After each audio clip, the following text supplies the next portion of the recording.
ఓం శ్రీ మాత్రే నమః.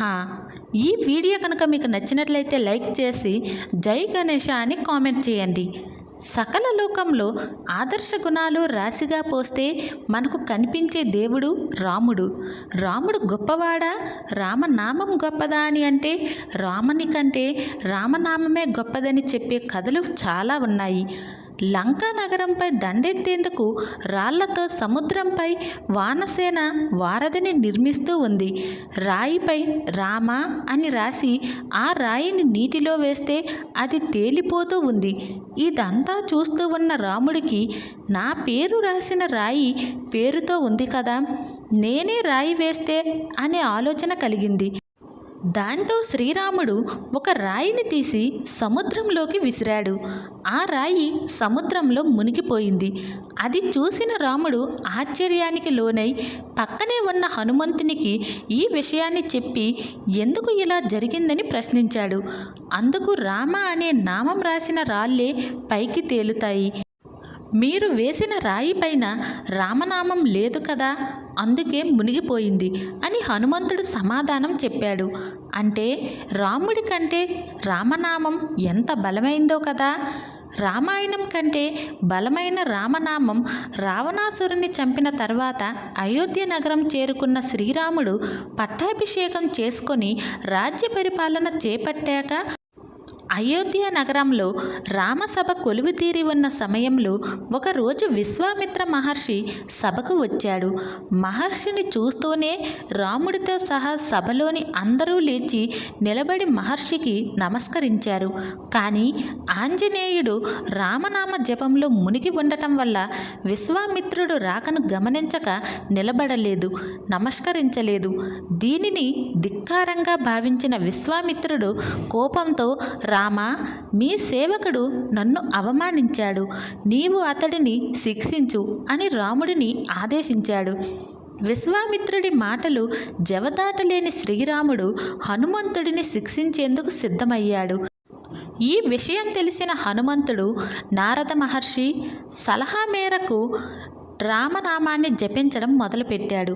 ఈ సమయంలోనే విశ్వామిత్రుడి ఆజ్ఞ మేరకు శ్రీరాముడు హనుమంతుడిపై బాణాల వర్షం కురిపించసాగాడు.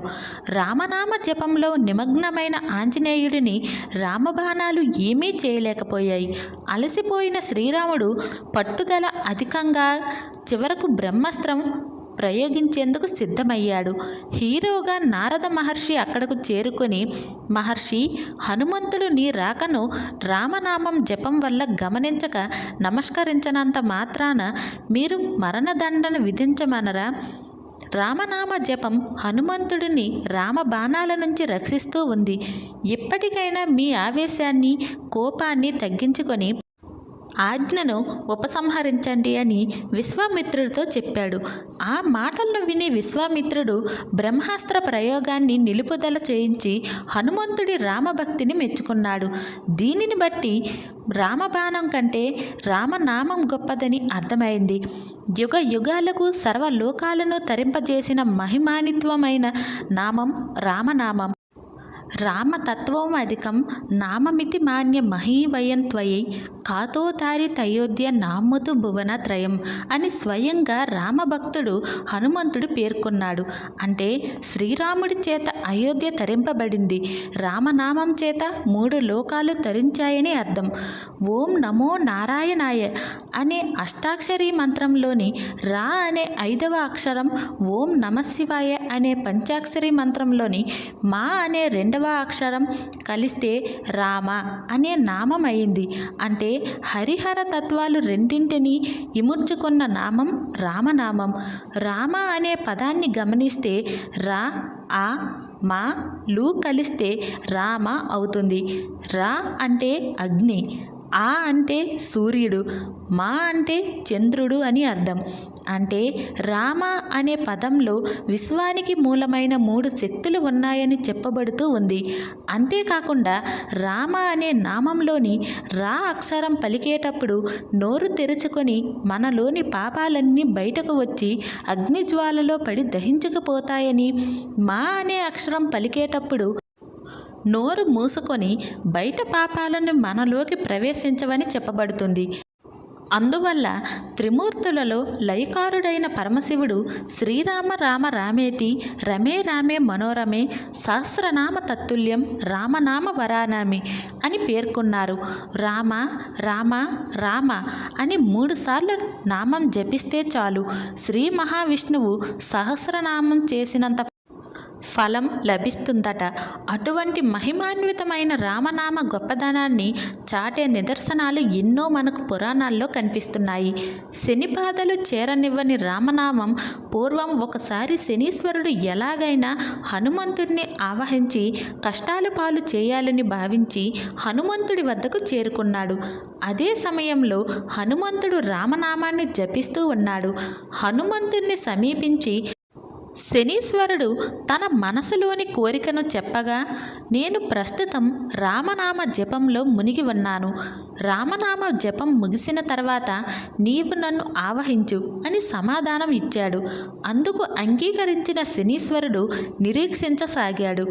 రామనామ జపాన్ని హనుమంతుడు ఎప్పుడు ముగిస్తాడా అని శనిదేవుడు ఆతృతగా ఎదురు చూడసాగాడు.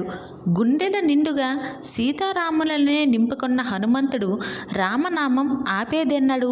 చివరకు నిరీక్షించి విసుగు చెందిన శనిదేవుడు రామనామం జపించే వారి దరి చేరడం కష్టమని తెలుసుకొని వెనక్కి వెళ్ళిపోయాడు. అంటే శనీశ్వరుడి దరి చేరనీయని శక్తివంతమైన నామం కాబట్టి రామనామాన్ని జపించే వారిని శని బాధలతో పాటు ఎటువంటి గ్రహ బాధలు ఉండవని చెప్పబడుతుంది. హనుమంతుని రక్షగా వచ్చే రామనామం ఎత్ర ఎత్ర రఘునాథ కీర్తనం తత్ర తత్ర కృతం ముస్తవకాంజలి బాష్పవారి పరిపూర్ణ లోచనం మారుతిన్ సమత రాక్షసాంతకం. అంటే ఎక్కడ రామనామం వినిపిస్తూ ఉంటుందో అక్కడ కళ్ళు నిండా ఆనందం బాష్పాలు నింపుకొని తల వంచి నమస్కరిస్తూ నిలబడి ఉంటారట. రాక్షసులను దోమలలాగా నిలిపి నశింపచేసే రామభక్తుడైన హనుమంతుడు. దీనిని బట్టి రామనామాన్ని జపించడం వల్ల హనుమంతుడు ఎప్పుడూ పక్కనే ఉంటాడు, మనల్ని రక్షిస్తూ ఉంటాడు. అనగా రామనామ జపం కేవలం రాముడి కృపనే కాకుండా హనుమంతుడి కృపను కూడా ప్రసాదింపచేస్తుంది. ఈ వీడియో కనుక మీకు నచ్చినట్లయితే లైక్ చేసి షేర్ చేయండి.